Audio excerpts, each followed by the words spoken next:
Përshëndetje të gjithëve! Sot në lëndën e matematikës do të mësojmë rreth raportit dhe krahasimit të pjesëve me të tërën. Rezultatet e të nxënit. Në fund të kësaj ore mësimore, nxënësi ose nxënësja jep kuptimin e raportit si një mënyrë për të krahasuar dy madhësi të ndryshme, shkruan raportin ndërmjet dy madhësive të ndryshme, krahason pjesët e raportit me të tërën, si dhe shkruan si thyes raportin ndërmjet pjesëve me të tërën. Po ç'është raporti? Raporti është një mënyrë për të krahasuar dy madhësi të ndryshme. Shikoni me kujdes figurën. Çfarë vini re në të? Në figurë shohim një zemër dhe tre rraf. Mund të themi se kemi një zemër për çdo tre rraf. Krahasimin e këtyre dy madhësive ne mund ta shprehim në këtë mënyrë. Zemër përmbi rrethor është e barabartë me 1 përmbi 3. Pra, një zemër me 3 rrethor ose 1 me 3, ku simboli me është i nënkuptuar me dy pikat që tregojnë veprimin e pjesëtimit. Na është dhënë një figurë tjetër. Në këtë figurë na janë paraqitur dy zemra dhe 8 rrethor. Raporti i zemrave me rrafët në këtë rast është 2 zemra për 8 rraf. Pra 2 me 8 ose 2 pjesëtim për 8. I vendosim këto elemente në një rreshtim. Nëse e ndajmë këtë rreshtim sipas rreshtave, shohim se kemi një zemër për çdo 4 rrethor. Raporti ndërmjet tyre është 2 pjesëtim për 8, është i barabartë me 1 pjesëtim për 4. Ne kemi mësuar që nëse numëruesin dhe emëruesin i pjestojmë me të njëjtin numër, e konkretisht në këtë rast ne kemi pjesëtuar me 2, atëherë del një thyes e barabartë me të. 2 të 8-at është e barabartë me 1 të 4-tën. Pra raporti 2 me 8 është i barabartë me raportin 1 me 4. Pra themi, raporti 2 zemra për çdo 8 rrethor është i barabartë me raportin 1 zemër për çdo 4 rrethor. Kur duam të gjejmë raportin ndërmjet dy madhësive, duhet të jemi shumë të vëmendshëm tek raporti që na kërkohet. Për shembull, kemi një figurë të re. Shikoni me kujdes këtë figurë. Kemi 4 diej dhe 3 hëna. Nëse na kërkohet raporti i diellit me të hënës, atëherë numri i parë do të jetë i diellit dhe numri i dytë ai i hënës. Pra, 4 diej për 3 hëna. Formohet raporti 4 që tregon numrin e diejve dhe 3 që tregon numrin e hënës.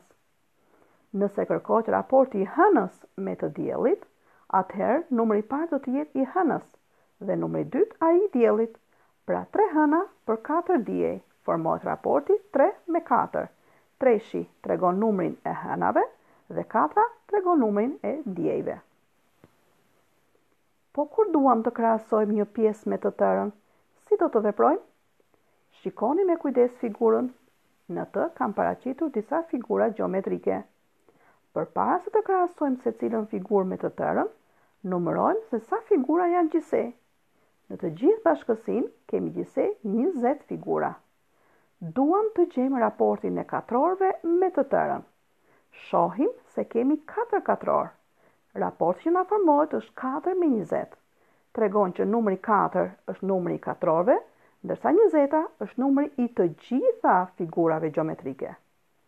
Kemi 3 rrethor. Në këtë rast raporti që na formohet është 3 me 20. 3-shi tregon numrin e rrethorëve, ndërsa 20 numrin e të gjitha figurave gjeometrike. Kemi 2 gjashtkëndsha. Raporti që na formohet është 2 me 20. Pra 2-shi tregon numrin e gjashtkëndshave, ndërsa 20 tregon numrin e të gjitha figurave gjeometrike. Në këtë mënyrë veprohet me çdo figurë që kërkohet. Tani është radha juaj të punoni me librin në faqen 114. Në ushtrimin e parë do të shkruani raportin që formohet ndërmjet yjeve me planetet. Pra në fillim do të vendosni numrin e yjeve dhe më pas numrin e planeteve. Për shembull, kemi 2 yje dhe 1 planet. Raporti që formohet është 2 me 1. 2-shi tregon numrin e yjeve dhe 1-shi tregon numrin e planeteve. Në ushtrimin e dytë do të shkruani raportin që formohet ndërmjet planeteve me yjet. Pra kemi të kundërtën këtu. Në fillim do të vendoset numri i planeteve dhe më pas numri i yjeve. Për shembull, kemi 1 planet me 2 yje. Raporti që formohet është 1 me 2. 1-shi tregon numrin e planeteve, ndërsa 2-shi tregon numrin e yjeve. Në faqen 115, ju do të punoni në këtë mënyrë. Në ushtrimin e parë, numëroni në fillim sa çorape janë gjithsej. Më pas do të gjeni raportin e çorapeve të kuqe me të gjitha çorapet, raportin e çorapeve me vija me të gjitha çorapet, raportin e çorapeve të gjelbra me të gjitha çorapet. Në ushtrimin e dytë, numëroni në fillim sa figurina kanë grumbulluar era dhe të uta së bashku. Pra të dyja së bashku sa figura kanë. Më pas do të gjeni raportin e fytyrave të verdha me të gjitha figurat, raportin e fytyrave të qeshura me të gjitha figurat, raportin e fytyrave që mbaj syze me të gjitha figurat dhe raportin e fytyrave që nuk janë as të verdha, as duke qeshur, as me syze, me të gjithë grupin e figurave. Pra, në rastin e fundit, do të hiqni të gjitha fytyrat e verdha, do të hiqni ato që janë të qeshura, ato me syze dhe pjesa që ka ngelur do të krahasohet me të gjitha figurat. Pasi të plotësoni me kujdes të gjitha ushtrimet në faqen 114 dhe 115 të librit, do të plotësoni faqen 115 dhe 116 të fletës së punës. Ju uroj punë të mbarë.